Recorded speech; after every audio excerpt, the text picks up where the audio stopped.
Hello and welcome.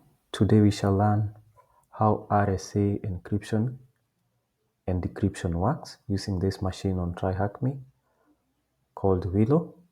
So join me as we do this. We start off with an nmap to see what ports are open. We want to enumerate what scripts are left and ports are left open. If we have any vulnerable scripts on those open ports.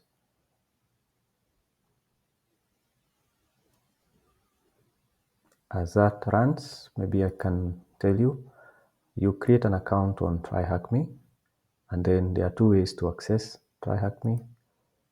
If you are on a Linux machine, you can come here to your profile, go to Access, and download a VPN configuration file, and then you can run that from your machine. Or if you're on a different system, you can use the browser and start attack box. This is a virtual machine that, or a virtual attack machine that they will give you to allow you attack this same box that I'm working on. So this has finished.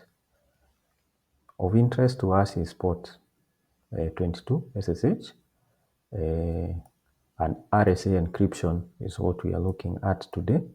Then 80 is of interest to us, and one more port, NFS, network file sharing. They left something open, so we shall see later what it is there. So we go and visit this website and we realize this is port 80. We realize there is a lot that was left here. We want to figure out what kind of encoding is this. So we can see there are numbers. There's A, there's B, maybe there's D, yeah, there's F, okay, is there G? No, so this is not plain text anymore.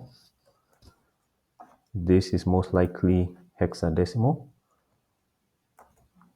So we want to convert from that hexadecimal encoding to ASCII.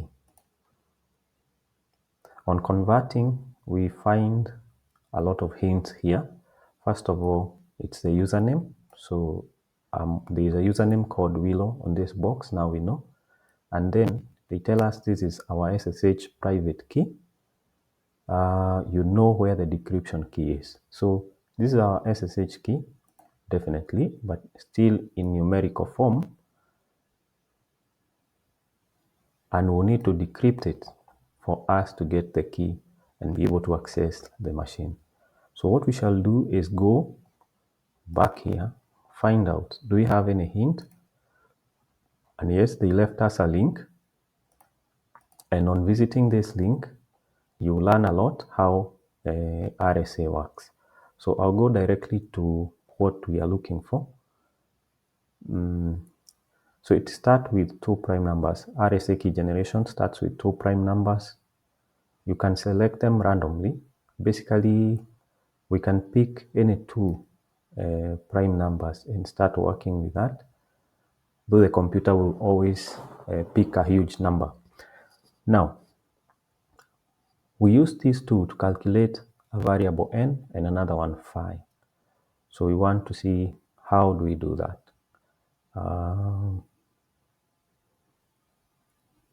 Okay. So n, I'll cut you the chase. So n is p multiplied by q. So if we had 11 and 13, n would be 143 in this case. And then what is phi? Then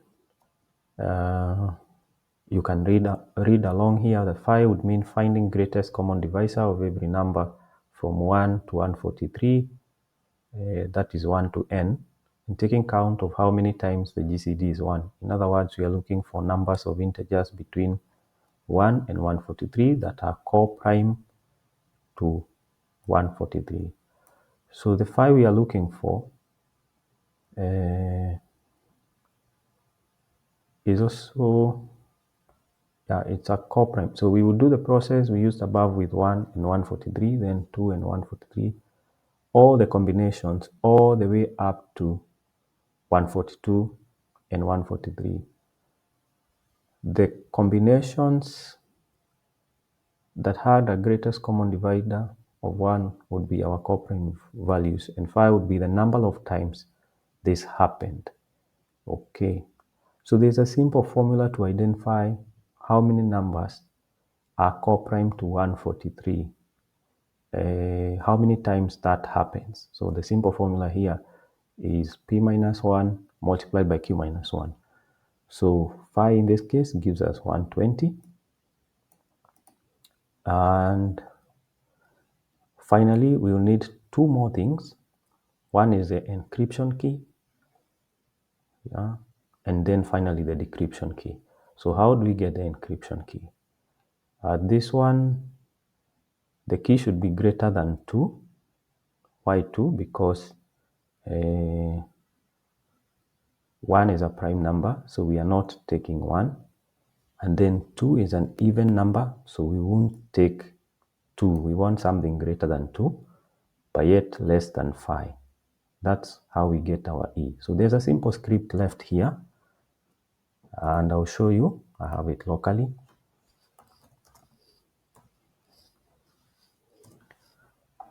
So we want the numbers which are in this range between 2 and 5, but they must fulfill these two rules. The GCD of that number, the encryption key, and N, this one, should be 1, and at the same time, the GCD of that number, encryption key, and 5 should be 1.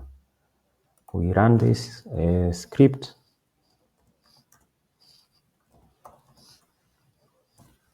and we realize we have a number of possible keys. They are greater than 2, of course. The first one is greater than 2, but less than 120. So you choose a random key from this, and then it helps you in the next step. So what is the next step? The next step is to find the decryption key. So once you get the encryption key, now that helps you define the decryption key. There's a simple formula again here.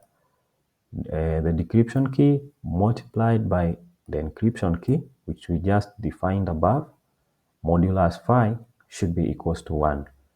Again, because we have many possible numbers, there's a simple script to allow us to calculate that, obtained from the same website.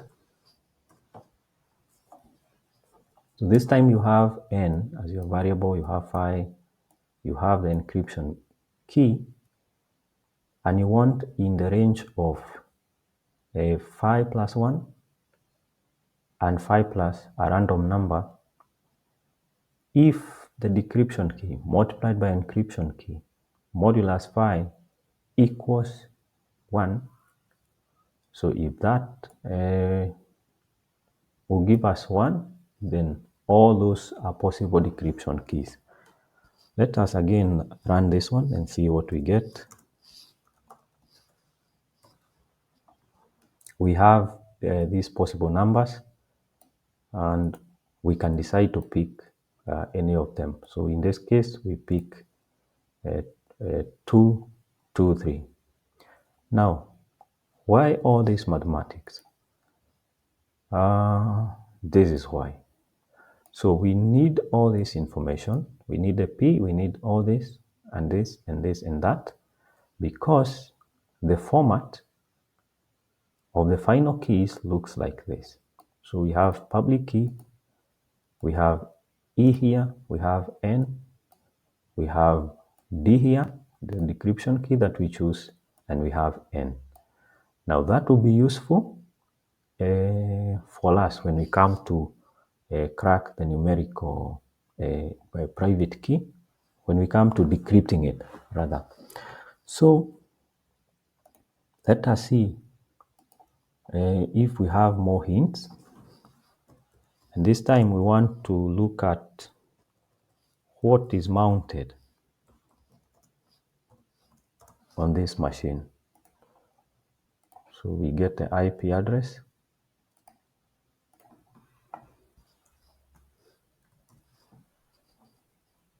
Aha. So this gentleman already left a fallback path in case they forgot a password, maybe. So we want to mount that onto our system. So we want to mount, we enter the IP address and the path, which is available locally. No, which can be accessed locally, rather, or remotely. And we want to mount this into the directory we just created.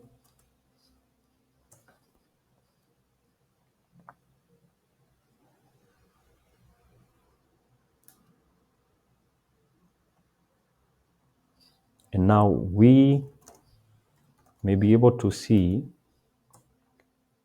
what they left. And amazingly for us, they left something called RSA keys. So we want to see what is inside. Now, thankfully, it is kind of what we were trying to understand, because they left the final keys, the numbers they used to calculate it. So in this case, we can see this is E, this is N, this is D, and this is N. Okay. So armed with this information, we will go and copy this numerical part of the key that we decoded. We will go to the RSA calculator and paste in this ciphertext there in numerical form, and then we'll use the hints that we have here. So N is 37,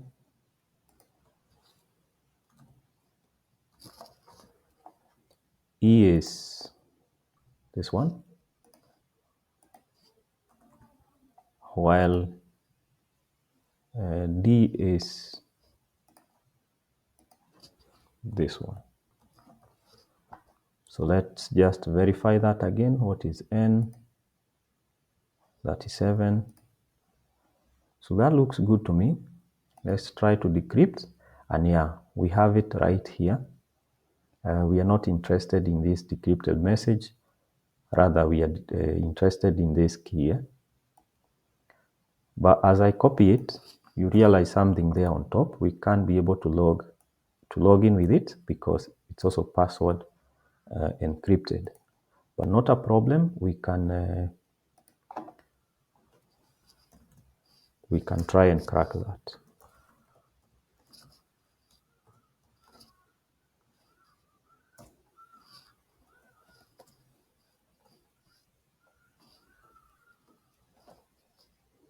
Okay, maybe I copied the wrong thing.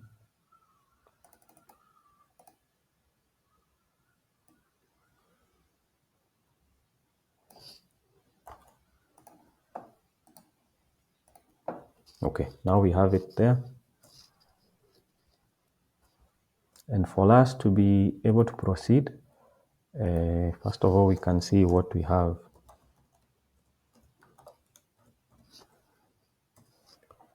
Yeah, it's looking good. You be careful not to copy spaces because that will break the key. So we want to convert this into a hash, and there's a script which can help us do that called SSH to John. We take the encrypted key and convert this into a hash. Now we can view how this hash looks like. You can see it has the mode of SSH and the number there. So next would be try and crack it using John. So I have installed this so I can call it without a problem. Pass the word list. In this case, I want to use the roq.txt,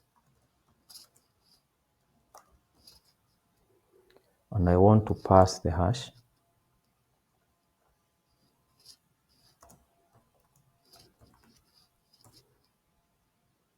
Okay, now let's crack first, then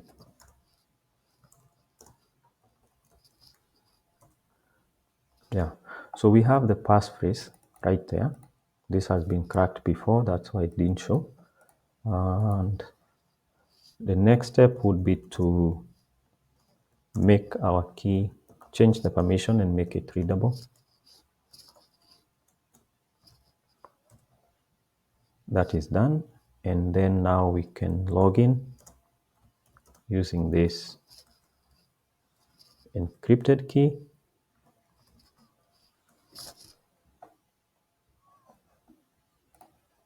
Get the IP again.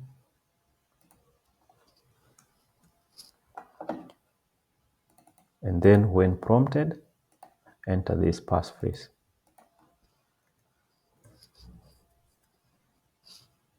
Yeah, accept that. Enter the passphrase. And yeah, now we are logged in as Willow. And that was all about this session. Stay tuned for more. Thank you so much for your time.